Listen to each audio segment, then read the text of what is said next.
Hey, how's it going? It's Amelia Mosley here with a BTN news update for Friday the 28th of June. First up, a new report has come out looking at best friends. Well, more accurately, at how people use social media sites and how friendship plays a part in that. It's called the Friendship Report. Creative.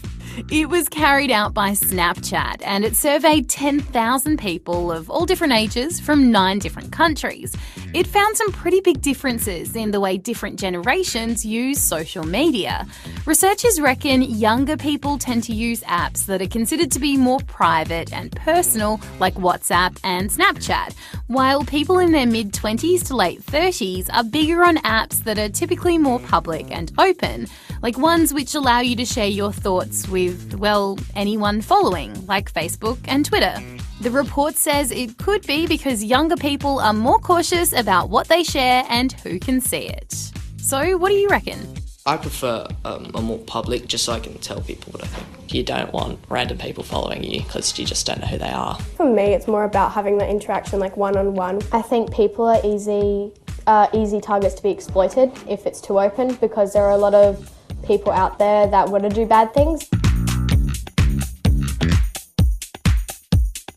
The G20 summit kicked off in Japan today. It's a meeting between leaders from 19 different countries and representatives from the EU.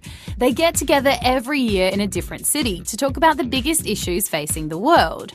Last night, in preparation for the event, Donald Trump hosted a dinner for the Aussies, where they talked about important business like trade. Trump even congratulated Scott Morrison on his election win. Today is the 100th anniversary of the signing of the Treaty of Versailles. If you're wondering what that is, it's an important legal document that marked the end of the First World War.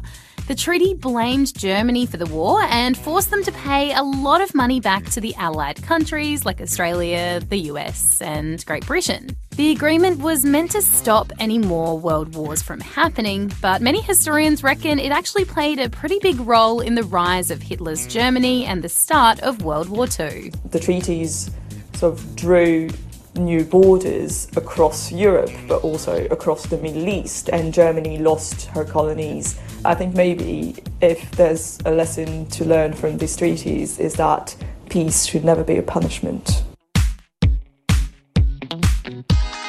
And finally today, are you hungry?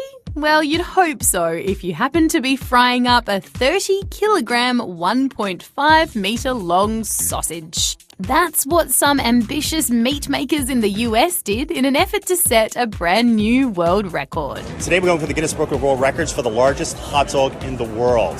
The 100% all-American beef sausage took 3 people to lift it. The monstrous creation had to be cooked for 2 hours before being cut up and served in regular-sized buns to regular-sized people.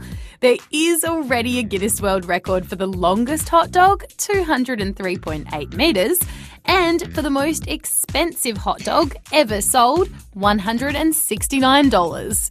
But these latest hot dog enthusiasts will have to wait a few months to find out if their ridiculously big lunch has made it into the record books.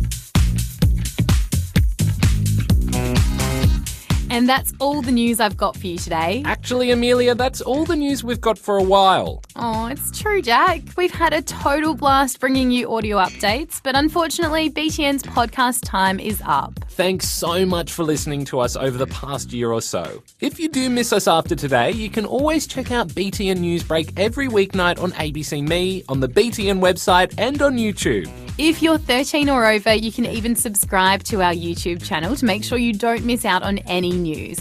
And head to the BTN website anytime to check out the weekly show, news articles and videos. Bye for now. Bye!